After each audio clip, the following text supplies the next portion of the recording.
Hello, hello, hello. Welcome to Royal Sussex Live.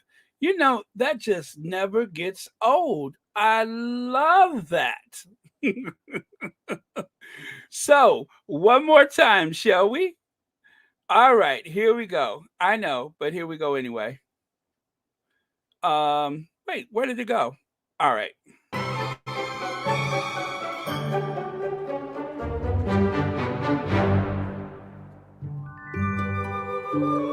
Once upon a time, there was a handsome virgin who dreamed of seeing a royal wedding.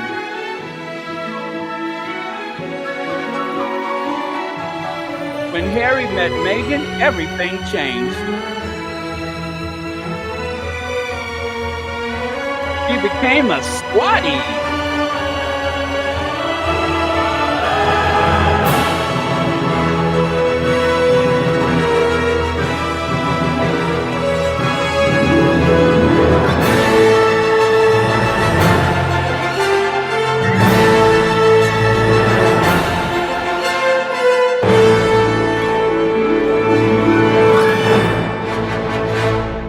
Now, how many people would pay to see that movie?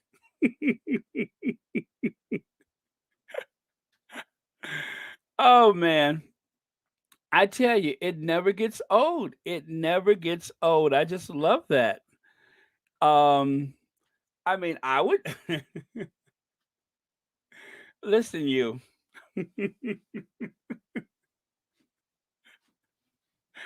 right?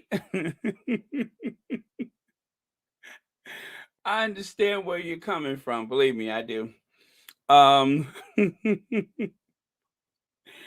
well, if Madonna can do it, like Madonna say, like a virgin, not actually a virgin, but okay, so maybe I should have changed the wording.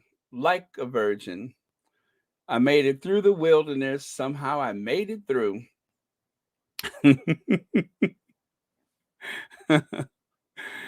Oh man, happy Saturday, everybody. So I am dog sitting and well anyway, oh I forgot I was gonna share some photos of her. Maybe I'll put it on the community tab with everything else that I forget to do. But or should I say everything else I forget to share? Maybe I'll share it on the community tab. You know how that goes. But yeah. Anyway, I'm having so much fun with her.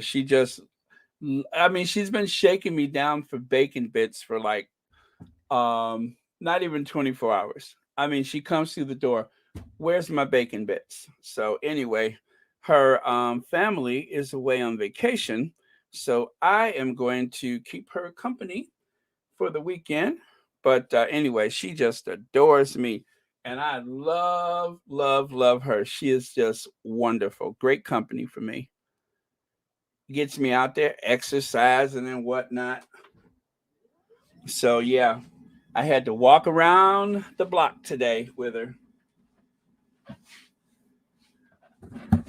And one thing about when you're in the company of a canine, all of a sudden you make friends with people in the neighborhood that you otherwise would never speak to. Okay.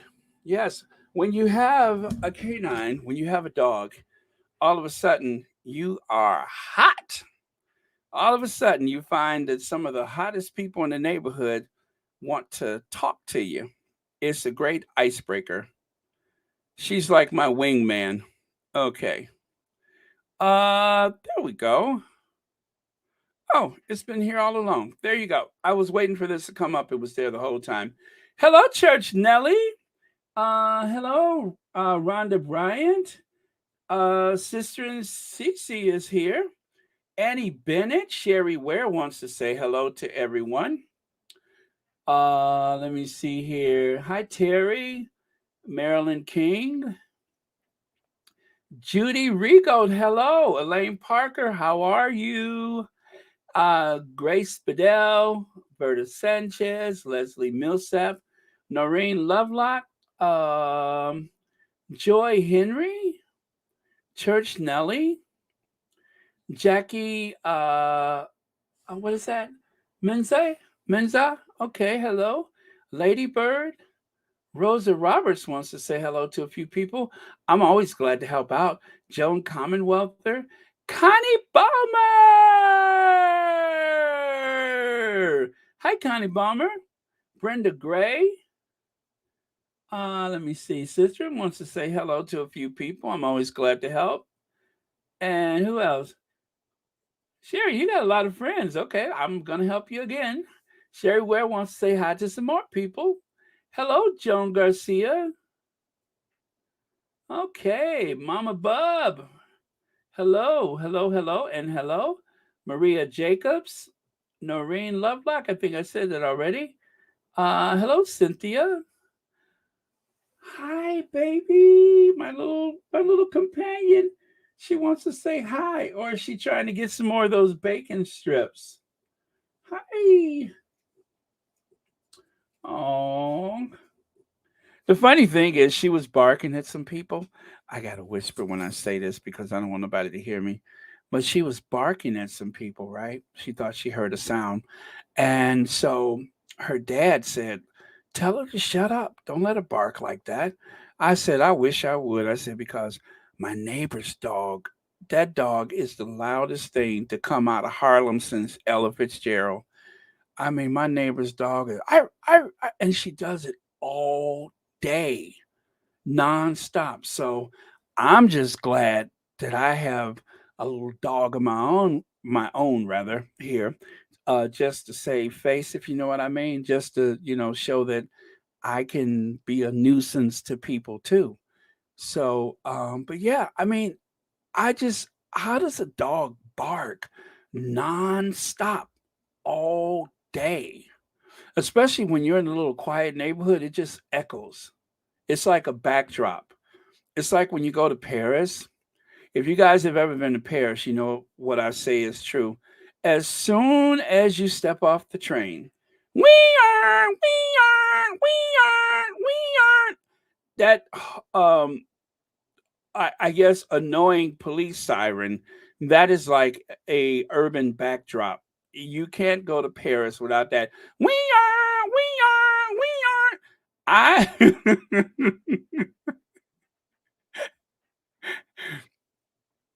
I'm guessing that's the police. It could be some exotic bird I've never heard of. Maybe it's a bird called the weon.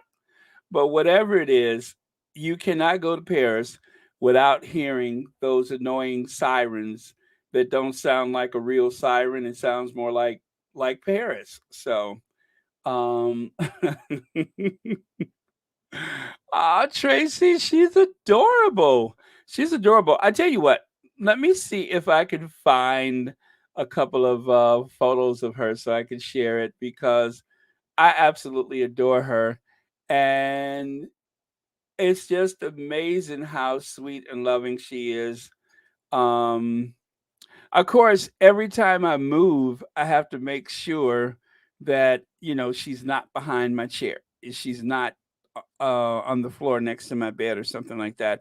And then the funny thing is, because I just love her so much, um, when she goes home, I every time I move, I'm still looking for her. So so careful.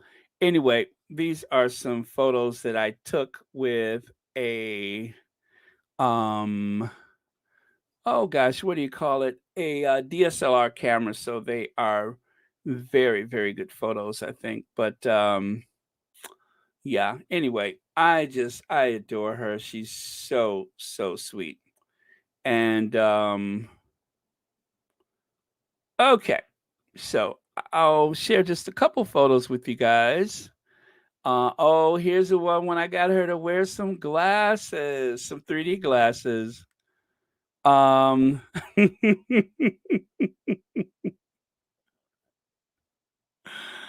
oh, and don't you guys tell anybody how much I'm carrying on about this puppy. I got a reputation that I want to keep intact. You know what I'm saying? I don't want people on the street to know how soft I am for this dog. So yeah, let's just keep that between us because you never know when I'll end up back in the big house. Wait, did I just say that out loud? Could you guys hear what I just said? Oh man. You never know when I might end up back in the big house. Oh, I just love her. Here's a picture of the two of us together. Oh man. I'm not giving her back. Maybe I should just move and don't forward any address because I think she deserves to be here with me. She really does. I don't think her family appreciates her enough. Um oh, look at her. Hey, I you know what? I got a show to do, don't I?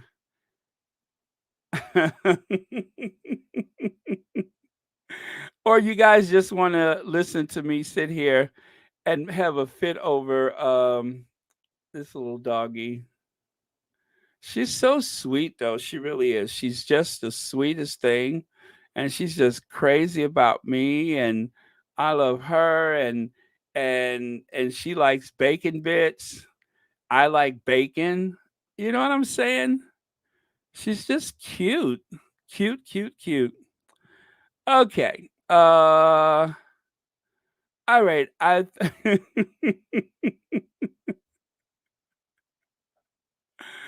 All right. I got work to do. I got work to do. Okay, so I will share these with you guys in just a moment. I'm sitting here smiling. I'm sitting here smiling. Miss V, yes, yes. Okay, okay, okay. I'm gonna get the pics up. I'm gonna get the pics up. Uh, let me see here. Wait a minute. Do I want to share that one with my big giant face in it? Okay. Yeah, I will. All right.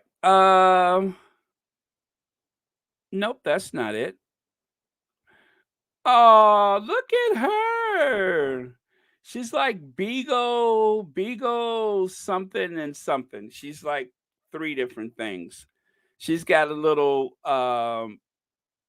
she's got the shaggy hair and she has some very, almost human like hair.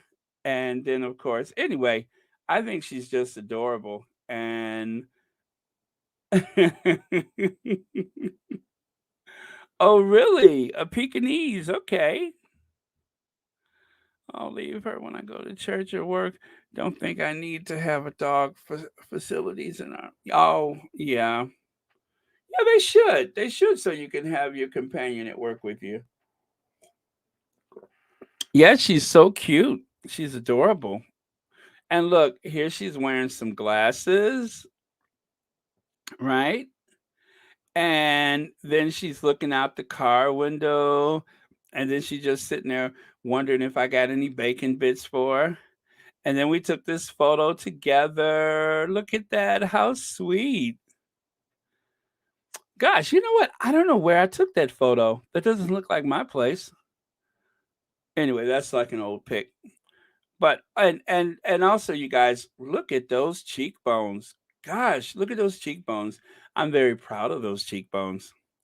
Look at there. Look.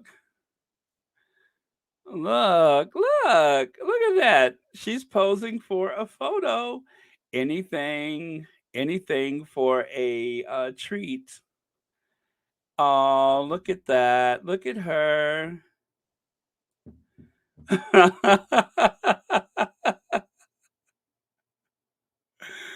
Oh, man. Okay, so that's it for the photos. Now I can stop smiling. Oh, look at there. She's right there by my side, waiting patiently for me to finish working. Okay. Let me see. Well, in the wintertime, she does have like the little coat that she wears when she goes out. It's a little hoodie, and it is the cutest thing you ever seen. Yes, it is. It is just cute. Yes, it is. It's just adorable, isn't it? It's just the cutest thing.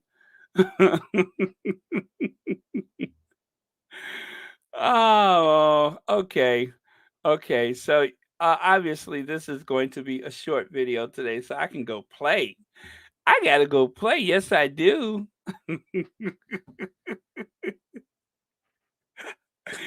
Oh, meanwhile, back in Montecito. Anyway, you guys, welcome to Royal Sussex. So, anyway, I am going to cleanse my palate so I can get to work.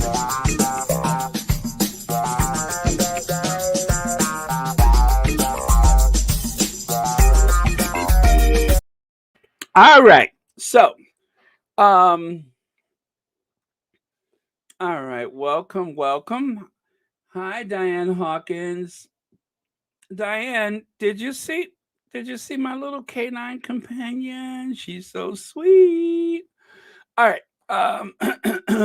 Welcome to Royal Sussex. Or, as one of my favorite content creators will say, thank you for clicking on my channel. You guys, I mentioned it yesterday. I'm going to say it again, or was it 2 days ago? The NHS, for my friends in the UK, makes urgent call for blood donors from the Black community. Demand for donations to help treat sickle cell, which disproportionately affect people of African and Caribbean heritage, has risen by 67% over the past 5 years. And of course, one of our favorite squatties, Peace, um, that's like one of the actually not one of the that's like her big cause is well that I know of is to try to make people aware of sickle cell. So last month I wanted to mention it more often, and I didn't get a chance to because, well, as you know, last month the Queen died, and so that just kind of dominated the headlines, and I never did get back around to it. So please make someone aware of the fact that they do need those donations. And so if you are in the UK, or if you're in the UK and you are not able to donate and you know someone who can, please make sure that you pass the word that they are looking for donations. Okay. And then, of course, it is October, which is Breast Cancer Awareness Month. And also for October in the UK, it is African History Month. Yeah. Why do I keep saying African American History? African History Month, Black History Month, rather. So make sure that you I guess I tell you what, I'll give you some homework. Just do spend an hour, half hour looking into some Black history for the United Kingdom, and yeah, just for your own sake, or have a conversation with a young person about Black history in the UK. Okay, so there's a congratulations on the screen. What is that for? Oh, well, Church Nelly, if your donation is going to lead to a sobriety test, I would caution you to hold off for a little bit.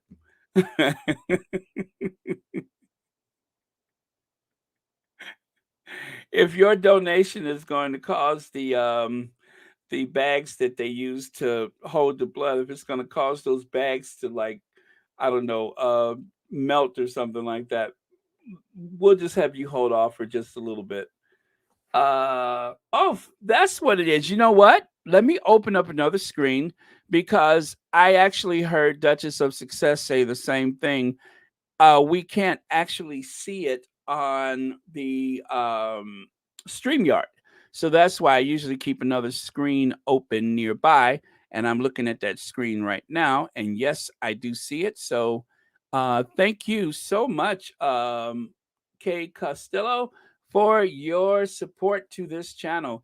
It is greatly appreciated. Thank you for watching Royal Sussex and happy 14-month anniversary. It just blows my mind that it's even been a year since I actually really worked on Royal Sussex, and then the fact that now it's like pretty soon there's going to be someone with 18 months membership to Royal Sussex. So all of that is just mind blowing for me.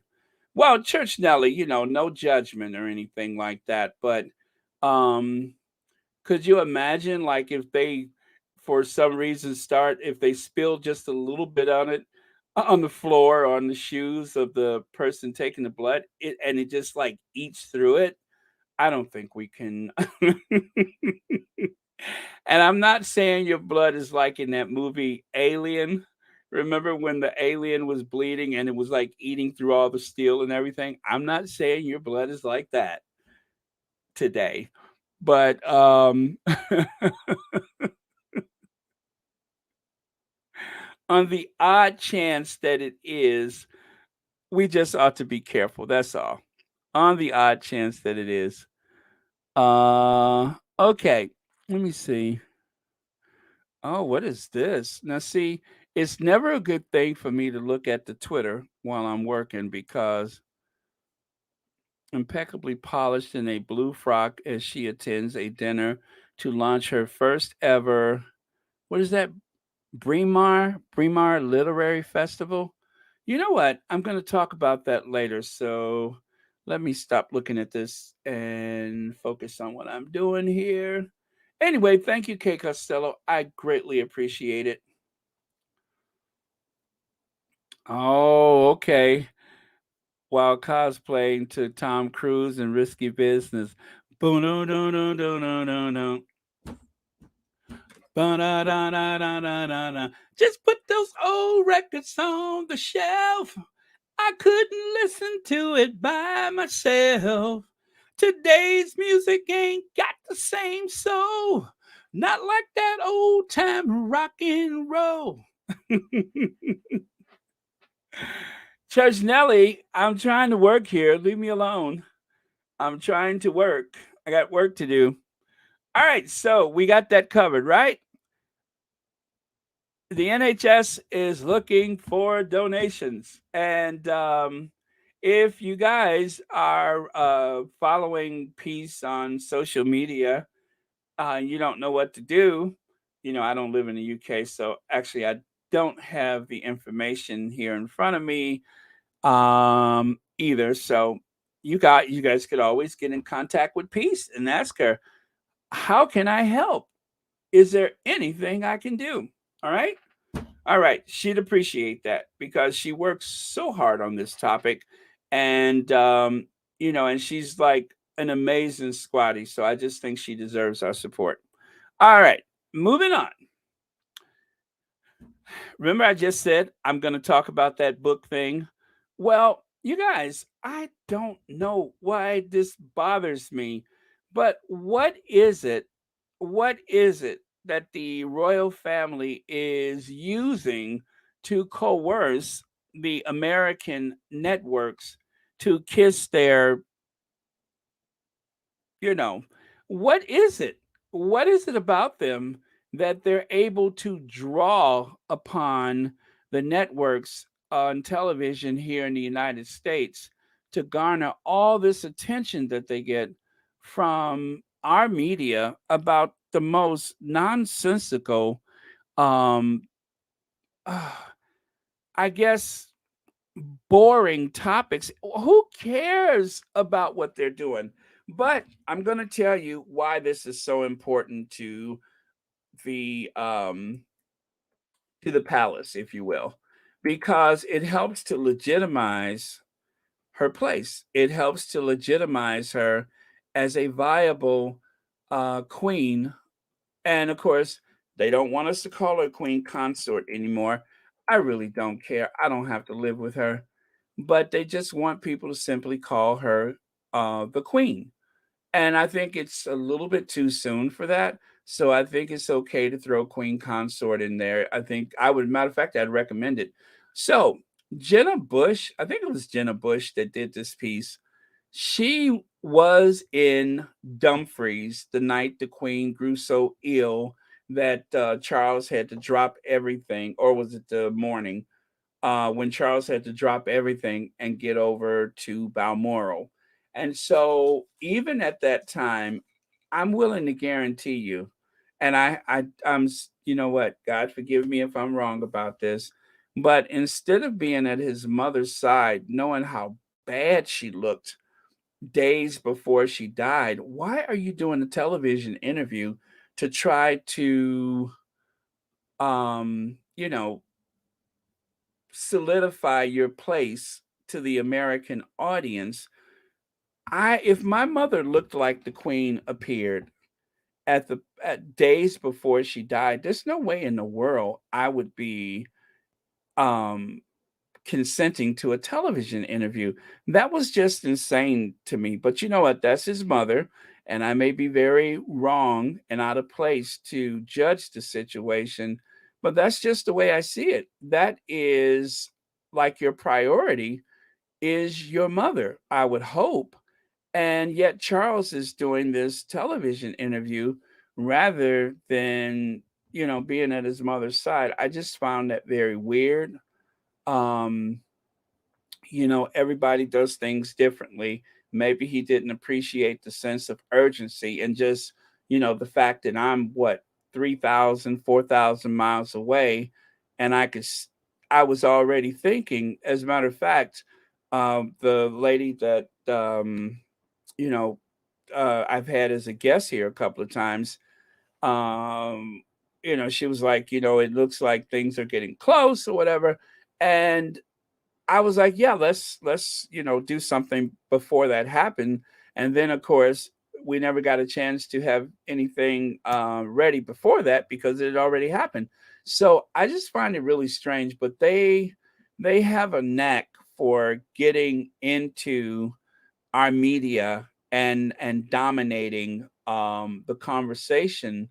And so as long as they do that, they are, I guess, prolonging their existence because they really do need the English speaking world to, um, I guess, hold some fascination with them so that they'll remain relevant. I think that's what it really adds up to. But oh gosh, I hate the thought of it because it's just like, as long as this is going on, how do the Sussexes ever get a fair shake when it comes to the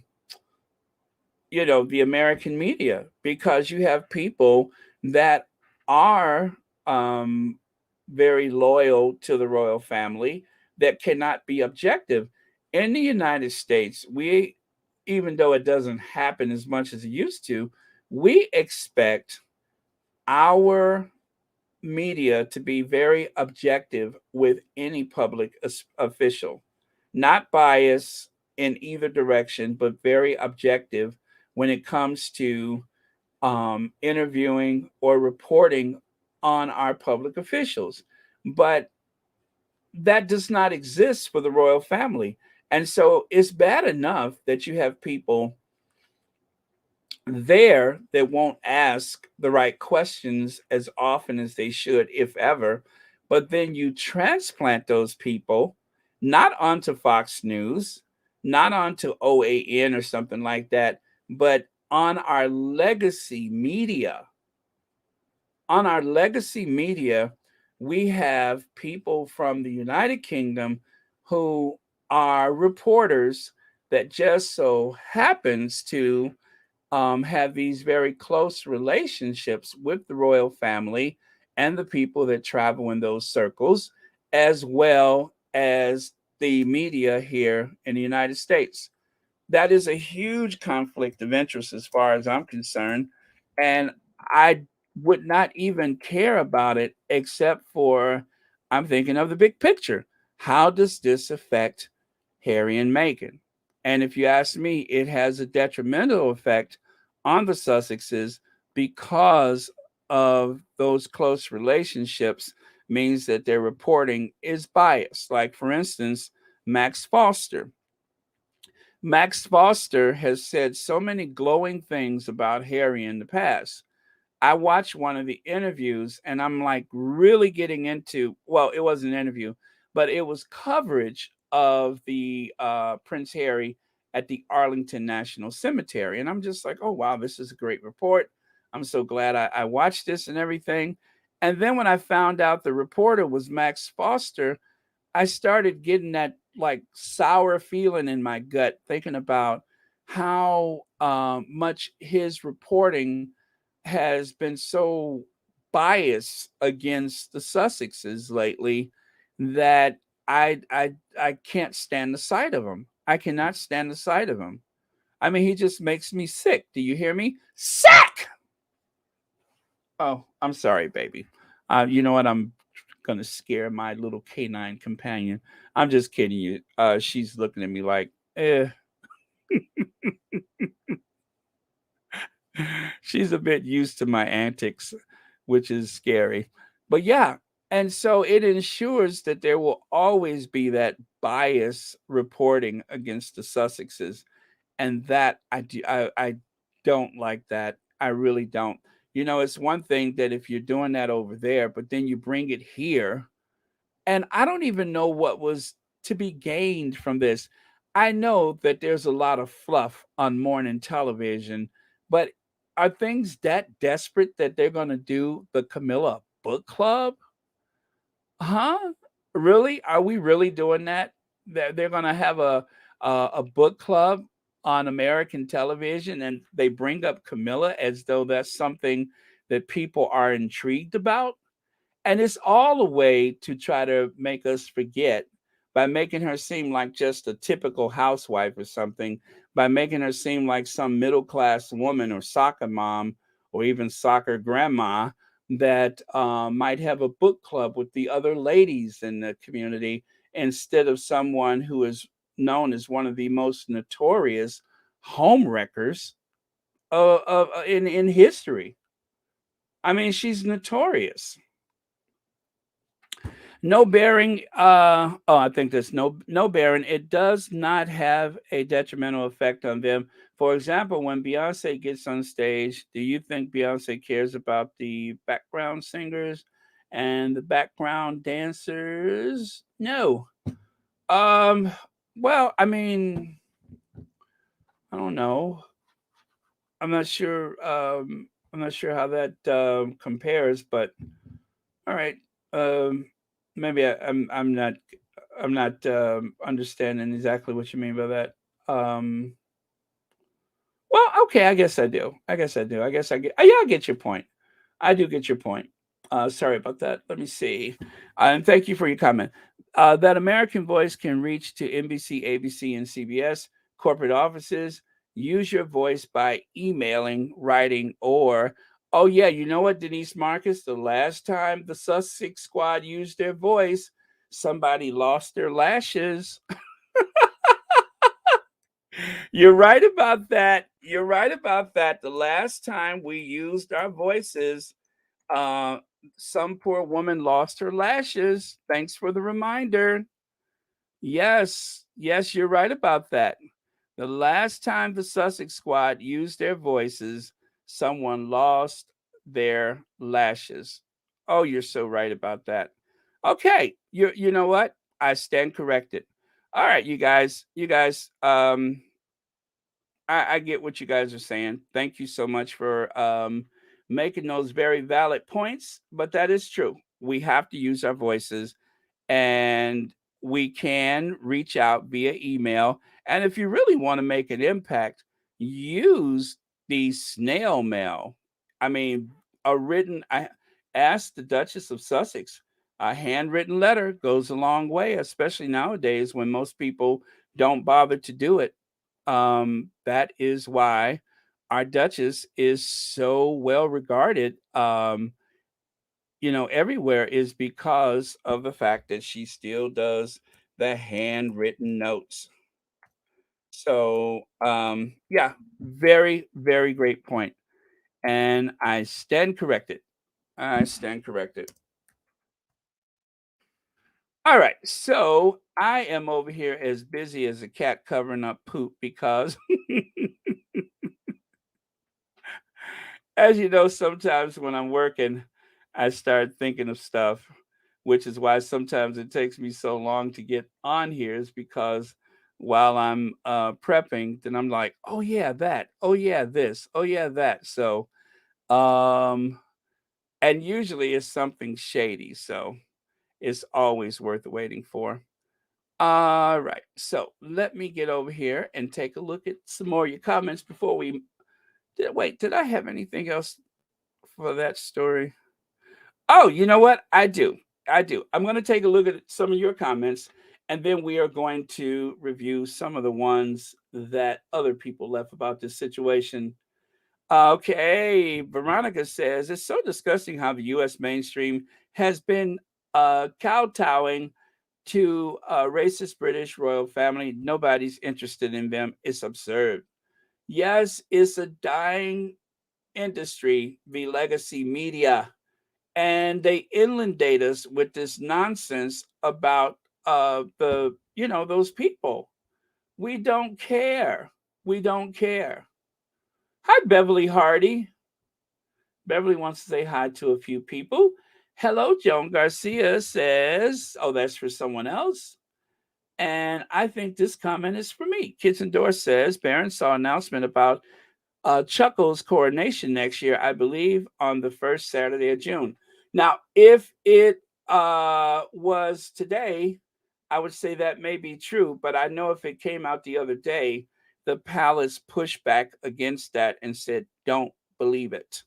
That they haven't made any permanent plans as of yet. So, if it is from the other day, then that's not accurate. But if it just came out today or something like that, if it's an official palace statement, then I think you're good to go. I think you're absolutely right. But yeah, because I think the press was trying to guess a date or something like that, and I know it will be spring. They won't do it this year. It will be next year, and it will be spring, and they will probably want it to coincide with the Trooping of the Colors, because they're going to do that every year anyway. And that, of course, Trooping the Colors is the unofficial birthday celebration for the monarch. They always have it in the spring because that's when the weather is the absolute best. And so they will do it in spring. And of course, Charles' birthday is November the 14th, I think. How do I know that? But yeah, his birthday is like in November. He's one of those mean, shady, malicious, unforgiving, plotting, scheming Scorpios. Oh yeah, and by the way, my birthday is next month.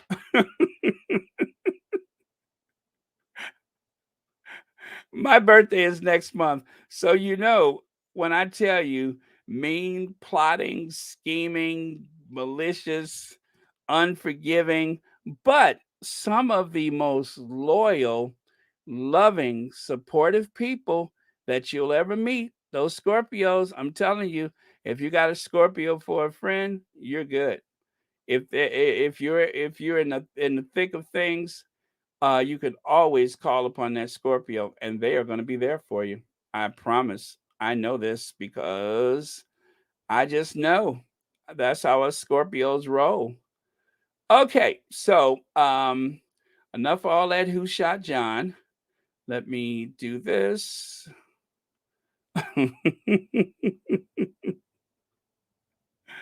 Oh man. Okay.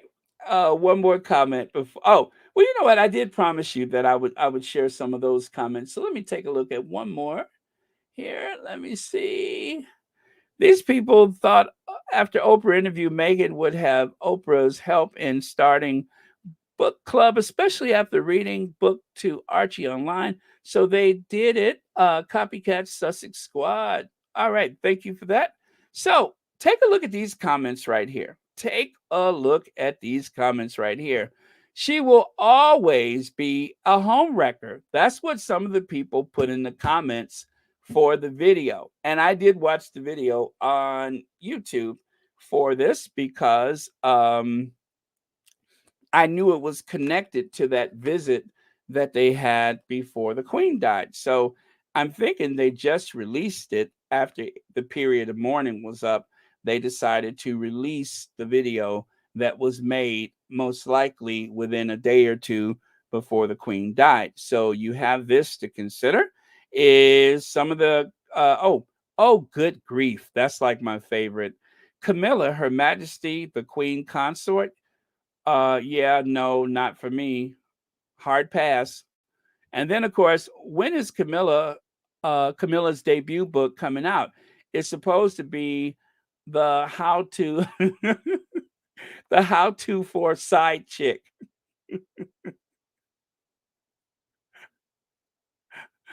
Oh man. Okay.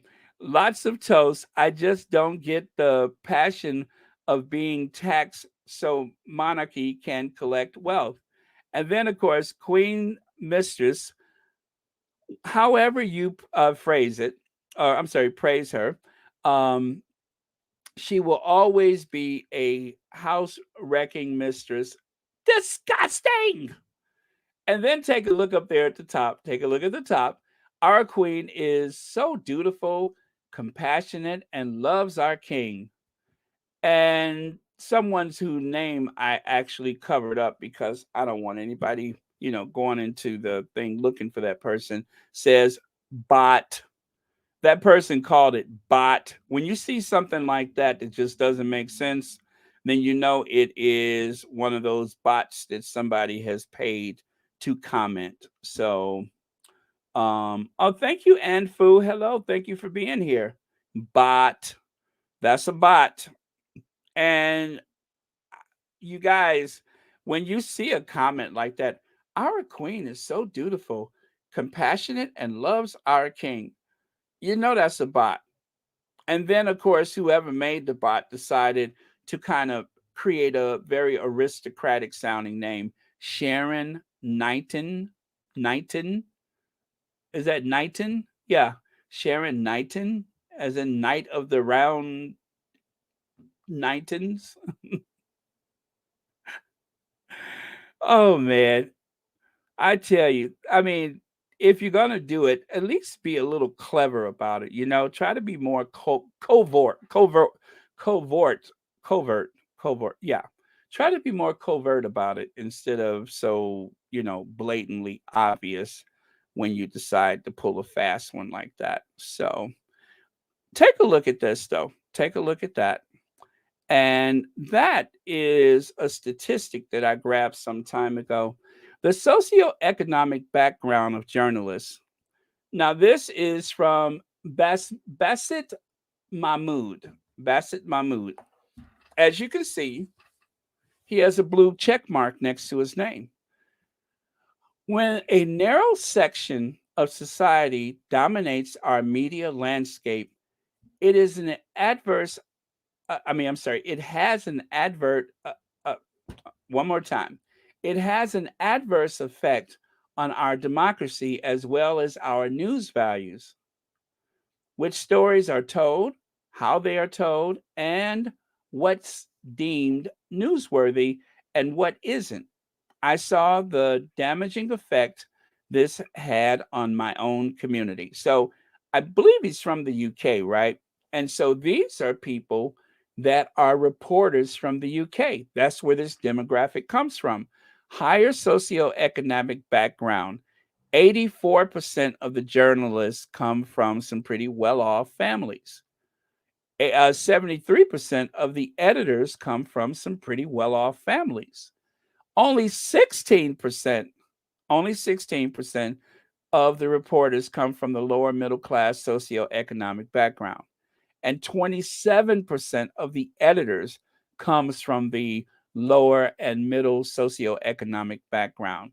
So what does that say? That is saying that you have someone like a Victoria Arbiter whose father was the press secretary for the Queen.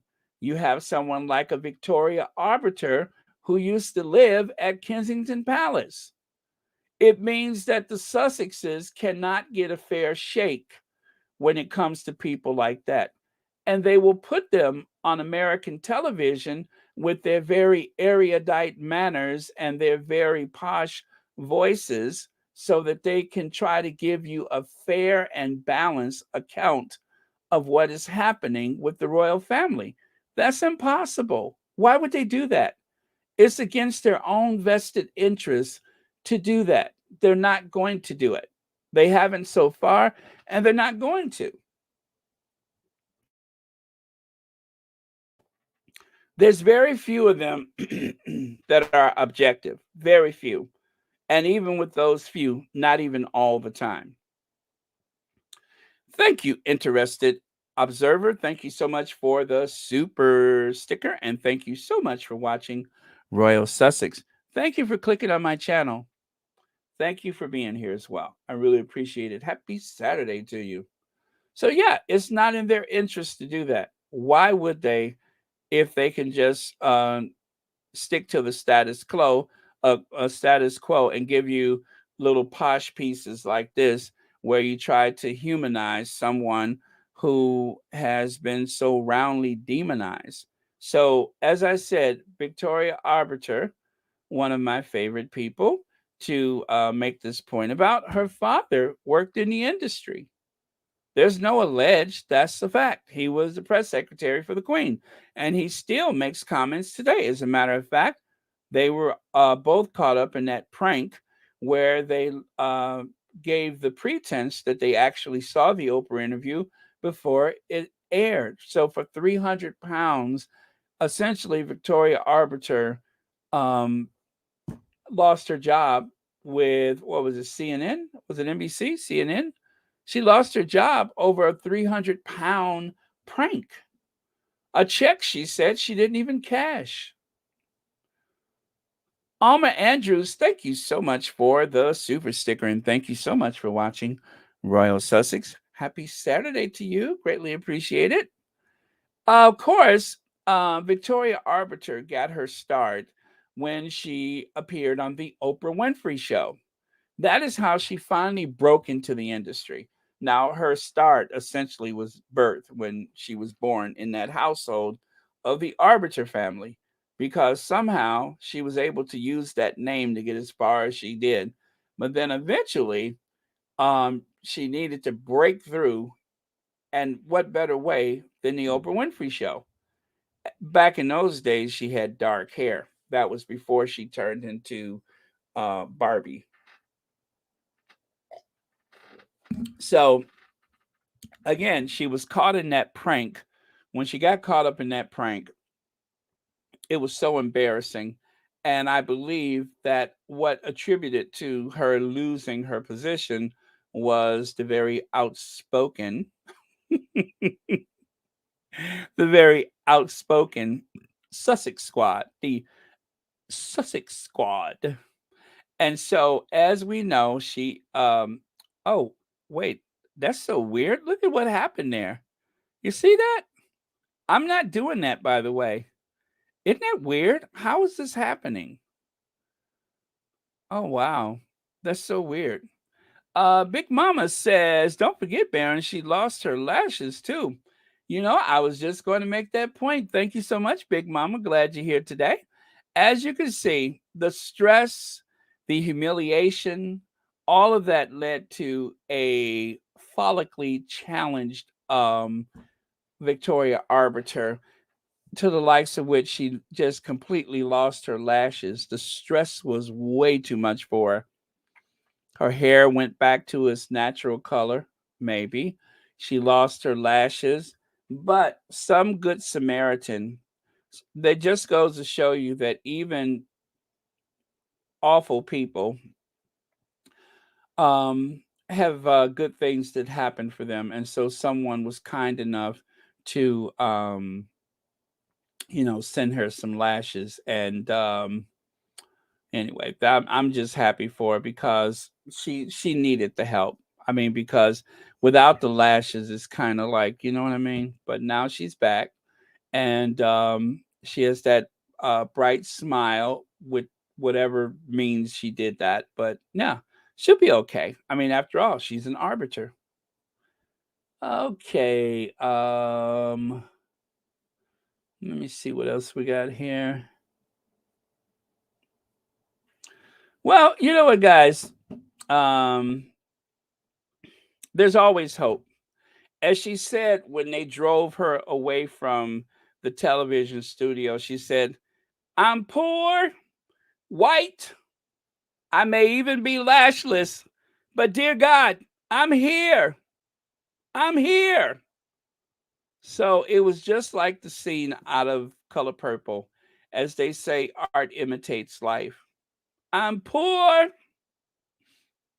white, I might even be lashless, But dear God, I'm here.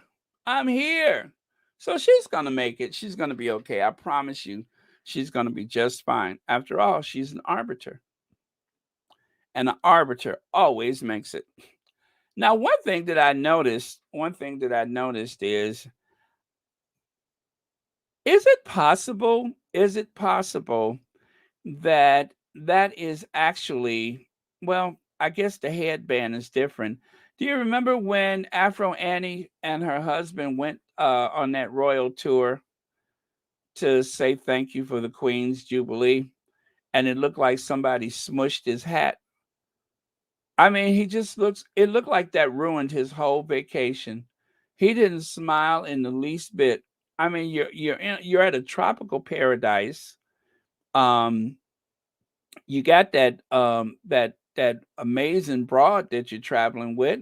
I mean, there's not too many people who would not be totally captivated with the excitement of being with Princess Anne. I mean, you hit the jackpot. You hit the evolutionary black jackpot when you got with Princess Anne.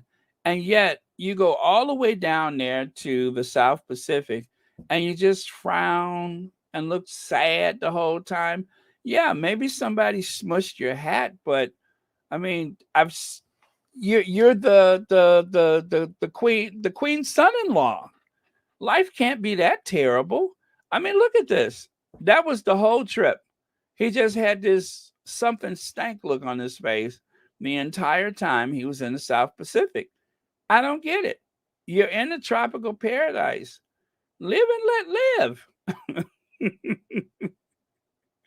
Oh, you're saying it looked like Uncle Jed's hat? Yeah, I see what you mean. It does kind of, Uncle Jed's hat was kind of like smush like that. But yeah, he was not very happy the whole time. So I don't know. It was kind of weird. But well, so I guess that isn't Charles's hat. But okay. And plus, and plus, how many men could say that their wife can easily double for Christopher Walken? Huh? How many men can say that their wife is like a body double for Christopher Walken? Not many. Not many. But he can. I mean, she could easily take over the scene of any play or movie um as a Christopher Walken lookalike. So, well, anyway, that's their business. I'm gonna stay out of it. Okay, so we saw the comments here, right? And take a look at her. Boy, I tell you, sometimes people let slip their old habits, right? Sometimes people let slip. I'm pretty sure there's a lot of people who didn't know about the old black cab days on those long, hot summer nights in London when a, shall we say, upper middle class gal and her companions would spend the night out on the town. Well, when she got over to Ireland, somebody put her behind the bar. And look at there, she's mixing drinks without even looking. Now I can understand why sometimes you don't see her for 30, 60 to 90 days. I was asking myself the other day, I was like, how come sometimes you don't see her for 30, 60 to 90 days? Well, look at her. She doesn't even, you could blindfold her and she could make you a Manhattan or something. So, martinis, no problem. Whiskey sour, I got you, babe. Take a look. I mean, look at there. I have to give it to her. She is flawless. I mean, that is what you call technique. That's technique right there. So, yeah, she let slip that one. But like I say, it's not too far removed from the old black cab days when she would stagger down the streets of London with her friends, all painting the town like, and not to be shady, like most young people, she enjoyed her youth. I'll just say that she enjoyed her youth. All of those finishing school classes and stuff that her mother paid for. did not go in vain. So if you want someone to pretend like they have a master's degree in art, or if you need someone to pour your drink, that's your girl.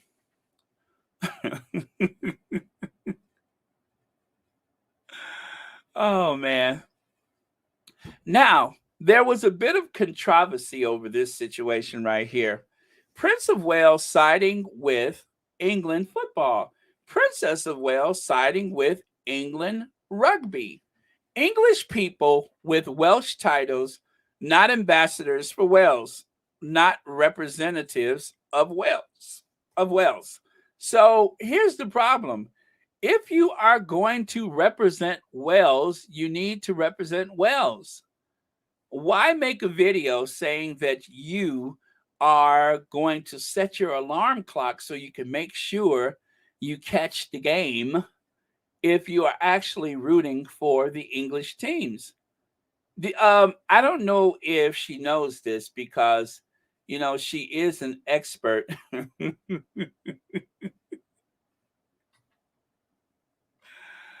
I cannot confirm or deny, but she is an expert on child development. So obviously she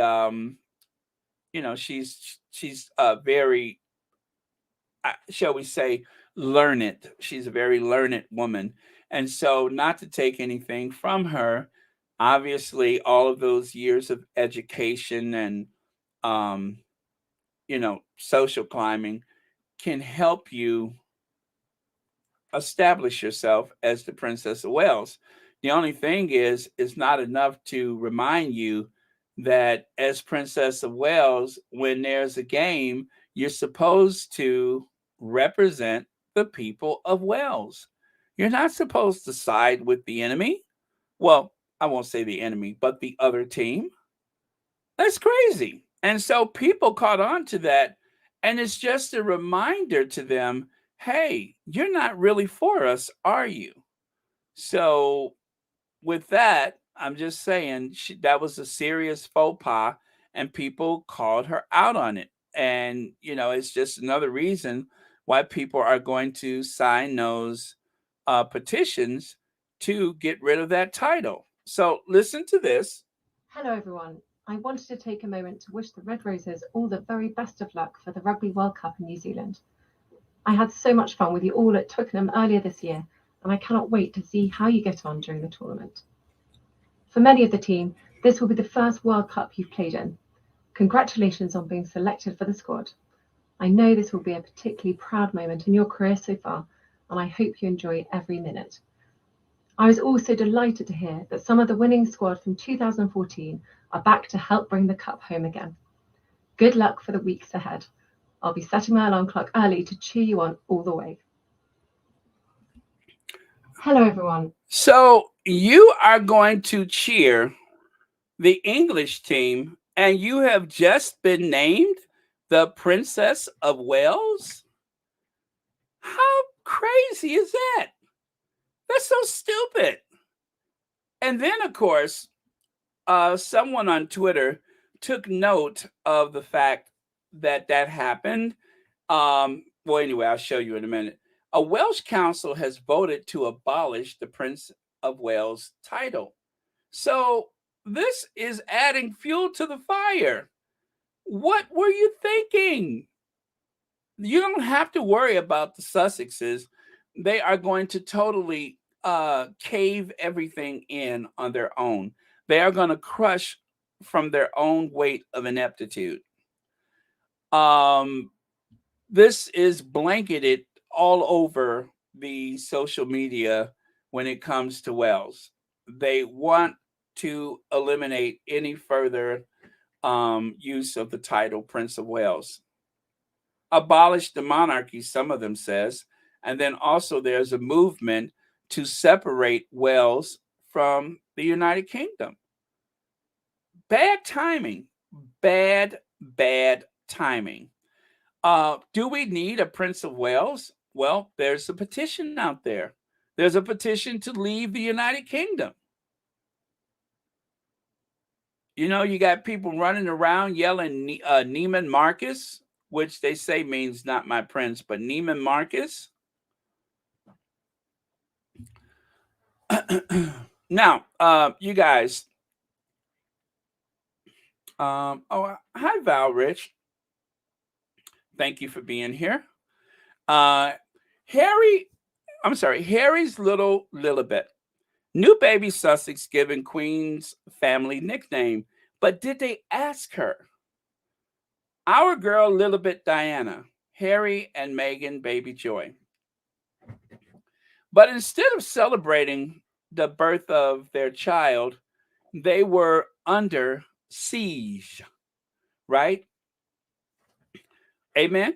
Now, sometimes when I'm going through the internet and I'm prepping for work, I will find things like this and it triggers me. It reminds me of what the Sussexes have been through.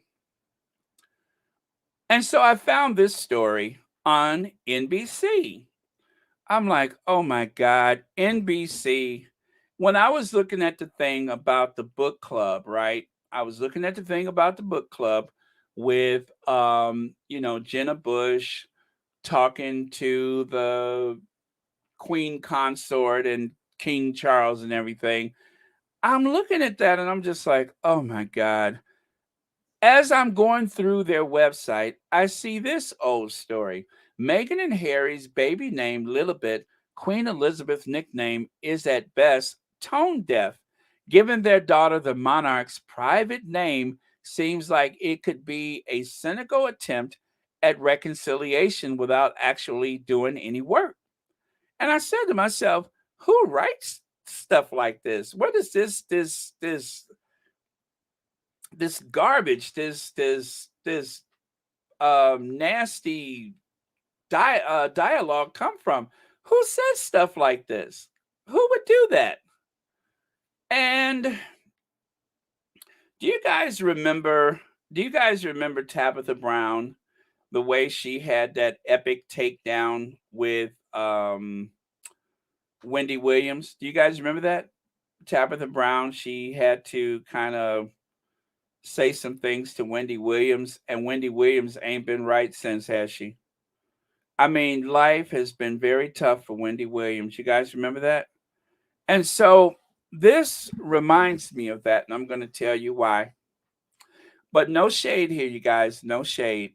But sometimes we have to understand when to leave people alone. We need to know when to leave people alone. So let me share this with you. So you guys know that Lilibet was born. What was it? June the 8th of 2021, right? From where I sit, it looks like Harry and Meghan are using a band aid to try to fix a gunshot wound. I'm like, oh my God, this is so heavy handed. This is so heavy handed.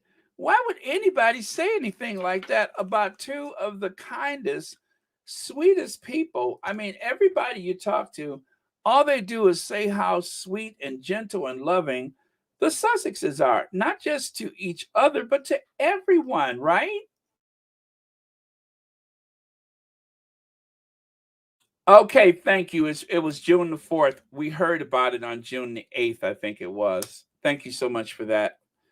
Yeah, because we were all watching Tina and Michelle. But this is like, don't you think it's heavy-handed band-aid to try to fix a gunshot wound? But then I kept reading because I wanted to know more about that reporter. Like right here.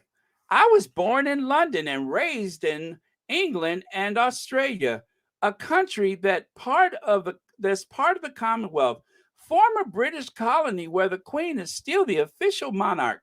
I grew up singing God Save the Queen. I remember being ecstatic when we celebrated the Queen's Silver Jubilee in our small English town when I was a kid. My birthday is June 13th, usually falls on the Queen's official birthday weekend, though her actual birthday is April 21st.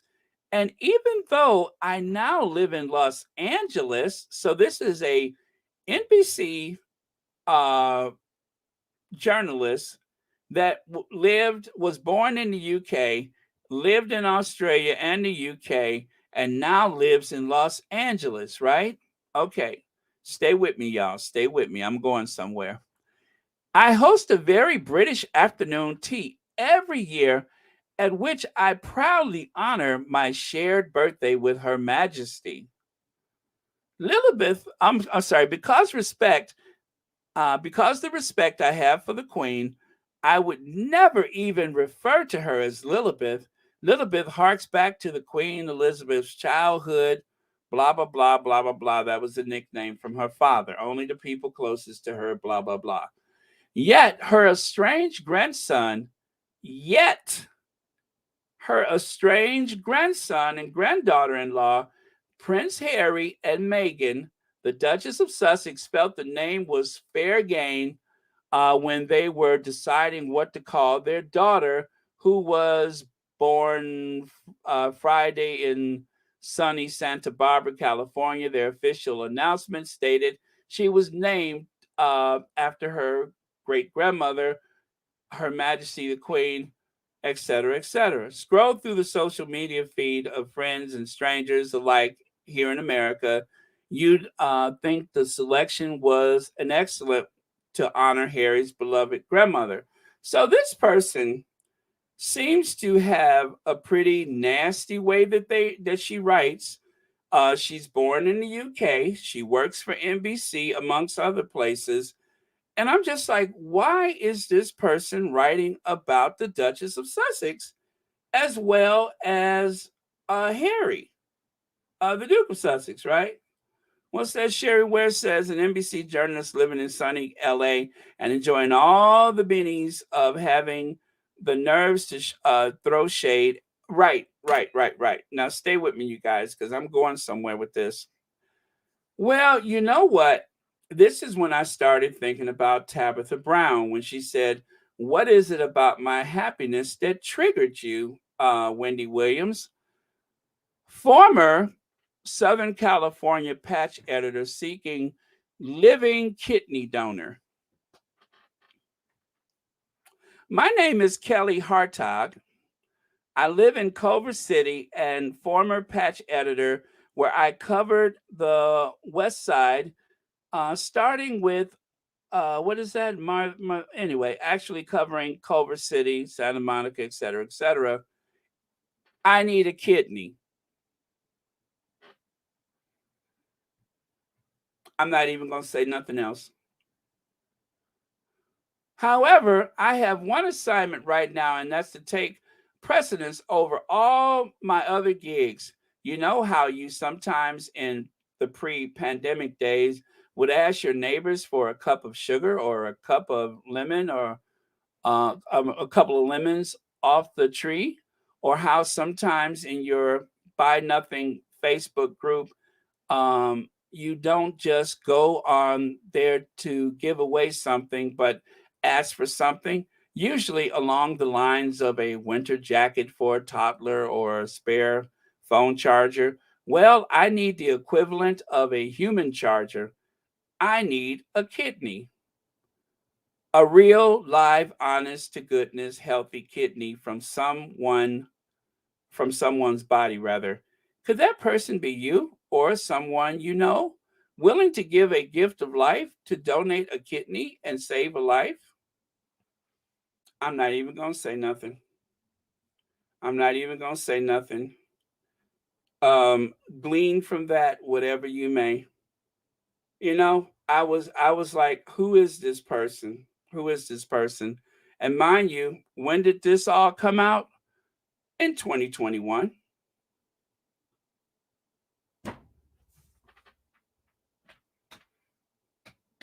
This is June 14th, 2022.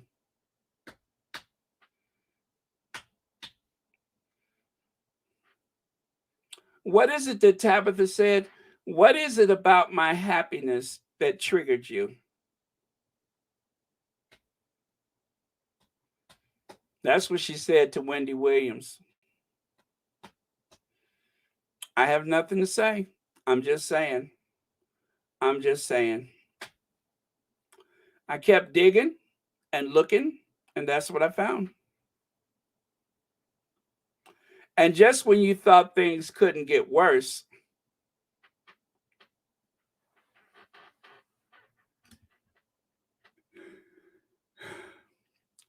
just when you thought things couldn't get worse, I have nothing else to say. I'm just saying. That's it. Glean from it whatever you may. Let this be a life lesson if it applies. Meanwhile, the Sussexes seem to be living rent free in a lot of people's heads. The Sussexes are living peaceful under a tree in sunny Montecito. Thank you. Thank you, V. Thank you. So that's it, you guys. I just wanted to share that. I'm not going to add anything to it. I don't think I have to. I don't think I have to. Let's take a walk backwards, shall we? We went from this, and this is just, one thing, and then somehow ended up here.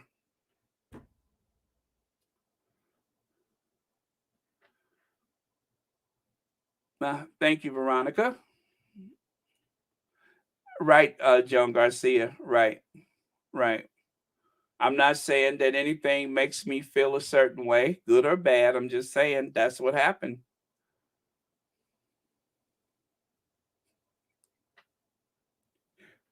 Carolyn Tubbs, if you don't stop reading my mind, I'm over here doing my best. Leave me alone, Carolyn. Leave me alone. I'm not bothering you. So give me just a second to cleanse my palate. Give me just a second. I'm not going to say nothing. I'm going to cleanse my palate and then we're going to move on. Okay? Okay, that's it.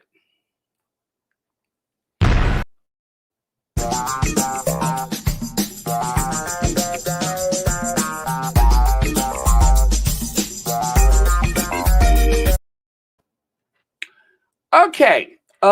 Liz Truss. Oh man, I'm so glad I got through that. I'm so glad I got through that. V, it wasn't easy, but I got through it. It wasn't easy. Oh, okay. See, I can do what I need to do when I need to do it. It wasn't easy. But let me quote Miss Tabitha Brown. What is it about my happiness that seemed to trigger you? And I think it really got deep when, that last slide that just lets you know. That last slide just lets you know. Leave God's children alone. Leave God's children alone. Okay, so Liz Truss, she has been compared to a lot of things as of late, as you know. But the most recent one that I got a kick out of was this one. Yes, if you guys are a friend of Doctor Who, you may remember oh my gosh, what did they call those people? The robots. You know, I it's not the Klingons. I forgot what it is, but there's a race of robots on the Doctor Who series, and they want to eliminate humans from the world. Well, anyway, someone decided to take license yet again with Liz Truss, who is one of the most meme memeable people. That is it. The Borg? No, it's not the Borg. That's Star Trek. The Borg. Something Tron. Something Tron. Oh gosh, I can't remember. The Daleks. Thank you, Elaine Parker. The Daleks. Yes, the race of robots, the Daleks. that want to eliminate all human life in the universe. Yeah, so someone compared her to the Daleks. And then on the right side there, you can see she actually trips and make herself fall off her bike and then blame the Labor Party for it. Oh man. And then back to her. Someone on Twitter compared, you know, Rachel Dratch is her name from Saturday Night Live, compared her to the Duchess of Doolittle, now the Princess of Wales. Yeah, I can see what they mean. Which, by the way, the photo on the right, that's one of the ones that was not airbrushed. You know, they usually airbrush her photos, but they neglected to do that one. So that's it. This is just pure shade. I haven't been shady like that in a while. And then, of course, this is like one of my favorite photos ever. This is, I tell you, a woman that has a strong heart, a woman that is used to calling her own shots, a woman of distinction, a woman of substance. Don't tell her what to do. Marlene Dietrich was told, if you wear a man's suit one more time, you're going to be arrested. This was, I think, what, 1934, 33, something like that. And of course, she said so, and she did it anyway.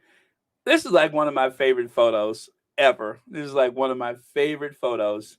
Marlene Dietrich loved to push the envelope, and wearing a men's suit, a very well tailored men's suit, was like one of her favorite things. So I just found this randomly and thought I would share it today.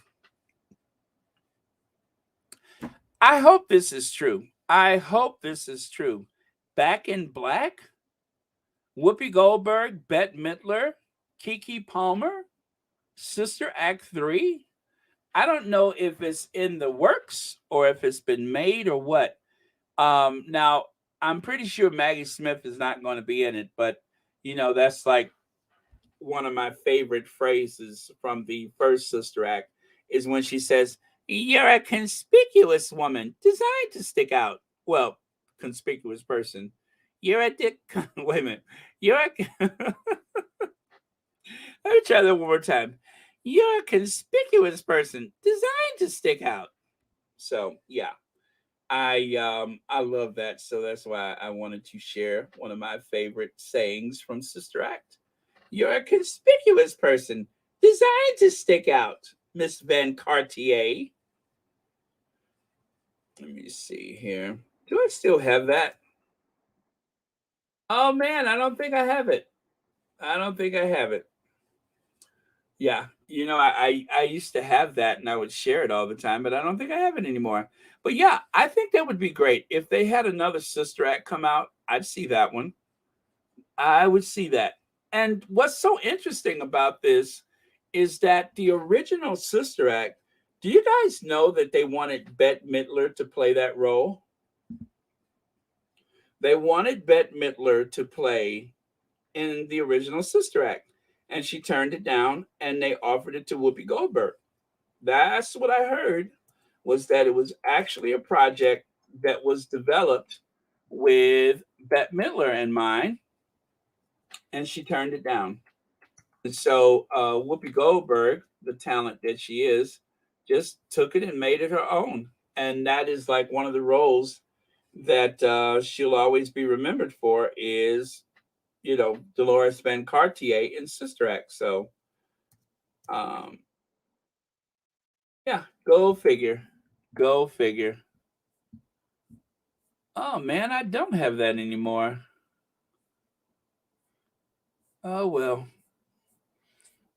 Well, no deal. No deal. Don't have it. All right. So moving on. Moving on. You don't world, but I just don't get it. I don't get any of it. Okay. I just don't get any of it.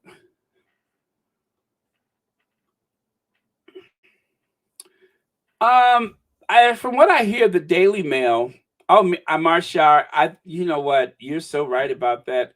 I couldn't imagine anybody but Whoopi Goldberg playing that part. Although Bette Midler is so good in everything, you have to say Bette Midler is an amazing talent. And I don't think that they've ever been in a movie together. So, I don't think they've ever been in a movie together. And I have to say, yes, Whoopi Goldberg played the heck out of that part, but I could easily see either one of them playing that role. It would work. It would work. Um, I mean, when you think about the character, you can just see why it was an idea for Bette Midler. And it just goes you to show you how talented Whoopi Goldberg is, that she was able to take it and make it her own. So yeah, man, I don't have a strong preference either way, but I just have to say that putting Bette Midler in that role was a good call because I'm sorry, not Bette Midler, but Whoopi Goldberg, because it's like I she owned it. She owned it. She really did. And if Bette Midler turned it down, it must have been for a good reason. It just wasn't for her. And yeah, so history has proved that that was a good decision for everybody involved. But it's just one of my favorite movies, and so I'm glad Whoopi got it. But I would also I would in my mind I play with the idea of what if Bette Midler would have played that role. So yeah, that's where I stand with that. Is the big what if. The what if. Okay, let me see here.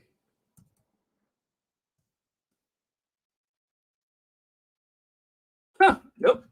Still ain't happening. All right, let me try this then. I'm over here trying to multitask. Pardon me, you guys. Huh, still nothing. All right, never mind. Never mind. Besides, at this point, it's been built up too much. uh, it's been built up too much. It really has. Okay, over it. All right, so yeah, they're looking for that person. They want to know who tried to not sock, but who tried to snatch her arm out of socket. And for the woman who shook hands with her, it had to. I wonder if you know what I'm thinking? Hansel and Gretel. When I see this photo, I'm thinking Hansel and Gretel. You remember how in Hansel and Gretel, the children were taken by the witch, and the witch was going to use them to make her soup, and she was trying to fatten them up, and the witch had, if I'm right, oh, I love Jumpin' Jack Flash. Um, let's see, the witch had poor eyesight, and so when the witch would try to reach inside of the cage to see if they were plump enough to go in her soup, they would use a twig. You know where I'm going, right? They would use a twig to fool the witch into thinking that they weren't plump enough so that she wouldn't eat them. Well, I'm I'm not to say that that woman is a witch, but it just reminds me of someone reaching for a hand and coming up with a twig. So that's all I'm saying. I ain't got nothing better to do. I ain't got nothing better to do, do I?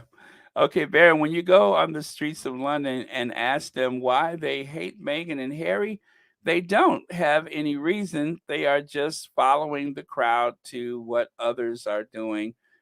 Let me see. Karma is knocking hard. Yeah, karma can be very that way.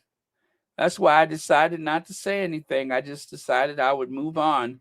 But I just thought it was awfully interesting that within a year's time, so many things happened to someone. And I don't know. It's just, I think when you are in a certain line of work, or if you are called upon to do certain things, you really are. I mean, just think about that. At the time when that happened, when that article was written, is what I'm saying, they had just given birth to a new baby. And before that, they lost the baby. And in spite of a new birth or a lost soul, um, those writers just kept writing. Those journalists just kept talking. They did not care how it affected Meghan. Now, they would worry about how things affect the Queen, obviously, because the worst thing in the world that could happen to the Queen is that her grandson would try to, great grandson, grandson, would try to honor her by giving a newborn baby her nickname, right? That's the worst thing that could happen. Not the fact that perhaps allegedly your brother conspired to drive you and your wife out of the country. That wasn't bad. Um, it's been so much harassment from the press and the media that you lose an unborn child. That's not the worst thing that could happen to anyone. Having someone try to honor you with a baby's name, that's a tough one. Oh gosh. I don't know what's wrong with me. How come I didn't think about that?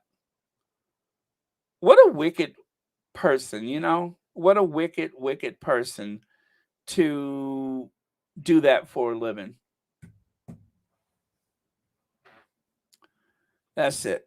I'm trying not to say anything about that. Always a leader. Always a leader.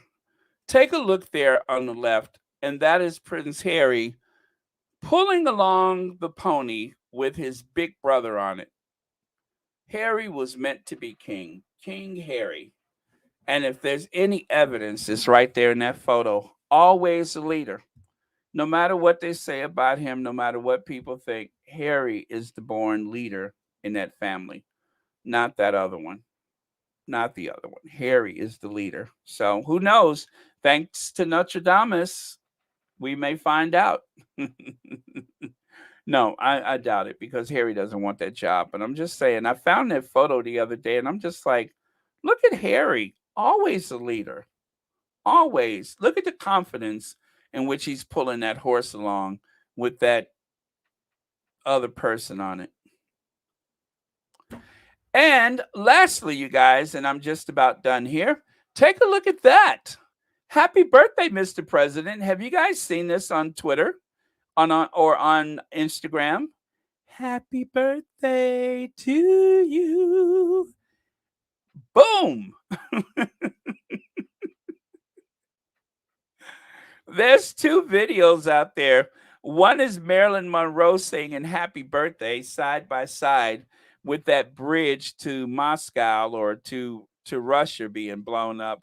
And the other one is Vladimir Putin doing some kind of countdown where he counts to three and then it goes to the video where that same bridge is being blown up. So I think today is supposed to be Putin's 70th birthday.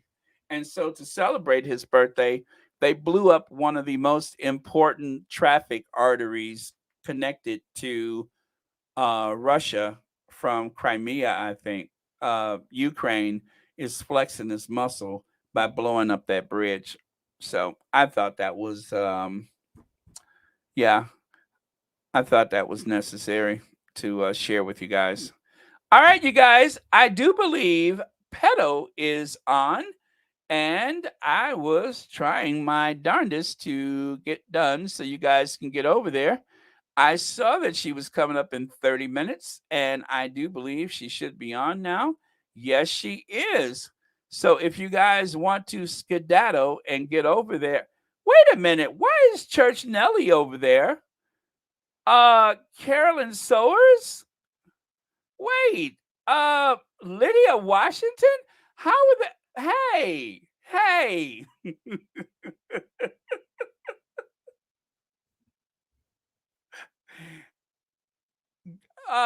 I tell you, it doesn't take much for people to jump ship on you, does it? I'm looking at Church Nelly. Lydia, Julia Rock, everybody's over there. This is heresy. This is mutiny. I have never. Terry H. This, what is going on here? Julia Rock? Wait a minute. Where's Church Nelly? How did Church Nelly? You know what? I'm going back to bed since that's the way I'm being treated today. Anyway, you guys. Oh man, it's like a who's who of who was here. Okay, fine. That's if that's the way it is, that's the way it is. Anyway, you guys, I am done. That was the end for today. Anyway, enjoy your Saturday. Thank you all for coming. And remember, if you're going to get a little work done, make sure you research your doctor. Otherwise, this can happen to you, and you don't want that to happen to you. I am going to go and look for my list right now. Let me see my list. Sherry, I'm looking. Okay. Okay. Well, while I'm waiting for the list, anyway, thank you guys. I will see you all over at Facts and 2 Cents, right? I'll see you guys over there. As a matter of fact, why don't I get the link for you guys? Okay. Yes, I'll see you all over there. I'm gonna close things out here. So I don't mind if you guys want to get over there. I'm done. Let me see. I want to put the link up for you guys. Give me just a second, and I will do that. Tell Church Nelly I said hi. Since she couldn't wait to get out of here. Boy, I tell you, that was fast, right? Let me see. So, all right, I put that there, and I want to, what am I trying to do? Where did it go? You guys see the link? Oh, there it is. Okay, so it's at the top of the chat. If you guys will want to go ahead and click on that link, that will take you over to Facts and 2 Cents, and you can hear Pedo prosecute the case on some of these very shady people. Cookies and cream? Yes, it has been a while, hasn't it? Yes, of course. Anything for you, cookies and cream. Anything for you. Definitely.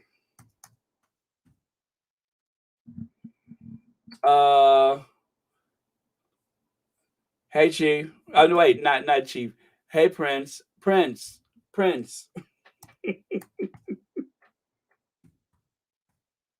Hey, Prince. What is it about my happiness that triggered you? Hey, Prince.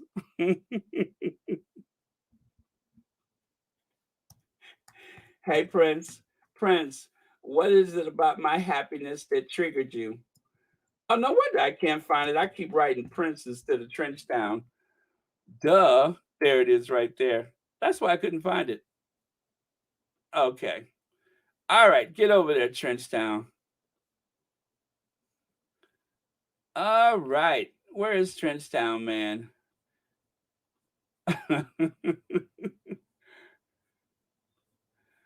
Okay. Here we go. Yes, Prince. Trenchtown wants $245 billion. That's what Trenchtown wants. $345 billion.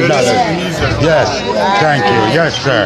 Yes, sir. That's what Trenchtown wants. Yes. What do you mean?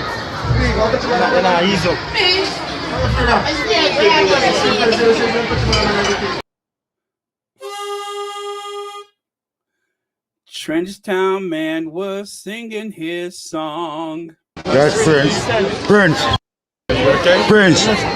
Prince.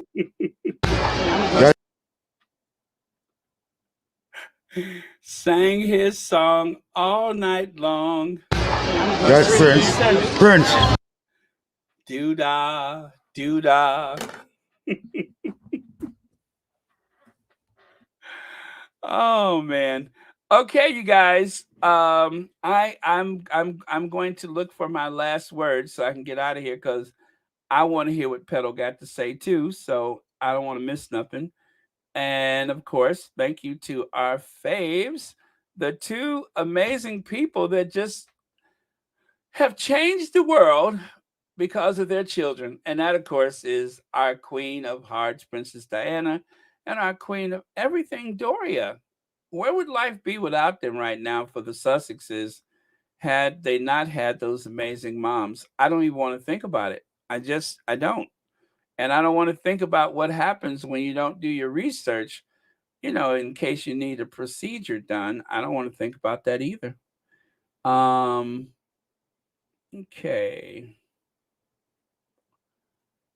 The last word for today, the very sage advice or comment that will unite us all is, hey, Dorothy Ross, how are you today? Thank you so much for being here.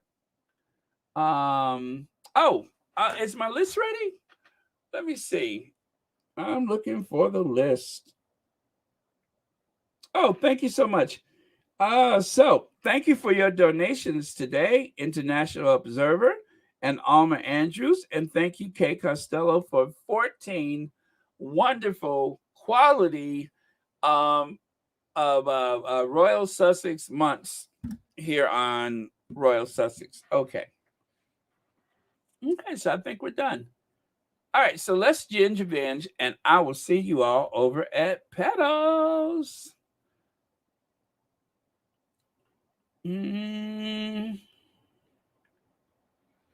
Okay, so Cookies and Cream says, everyone, please stay safe, pray, don't peg, and hydrate. All right, that works for me. Oh, thank you, Connie Bomber says, be safe, blessed, and protected, squaddies. I like that one too. Thank you. Yes, and now Q, Ginger Venge, and I will see you and Church Nelly and a few other people that jumped ship on me over at Petals. Wait a minute. How can you be here, Lydia, and at Petals at the same time? I was just over there, and someone with the very same name was over there at Facts and 2 Cents. I understand. It's okay. It's okay.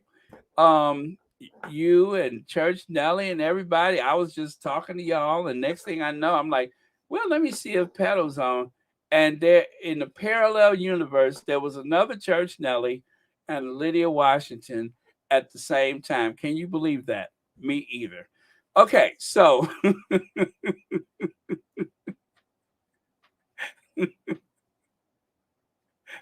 so weird, ain't it?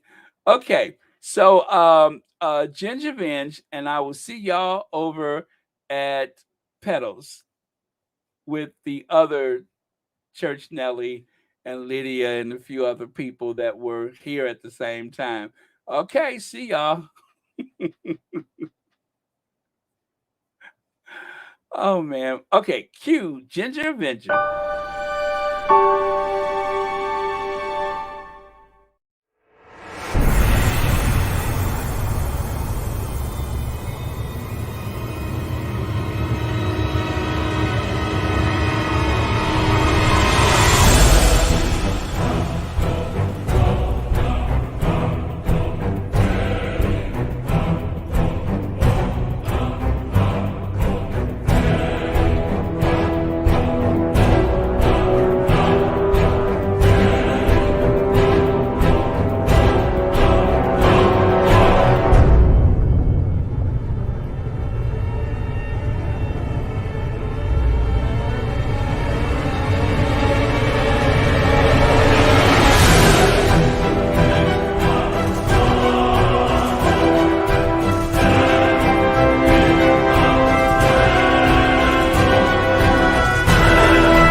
Okay, I am done. Thank you all for joining us here on Royal Sussex. Have a great Saturday, and I will see y'all over at Pedals. I'm going to make some lunch and listen discreetly, and I will see you all tomorrow. Love you guys. Cheers.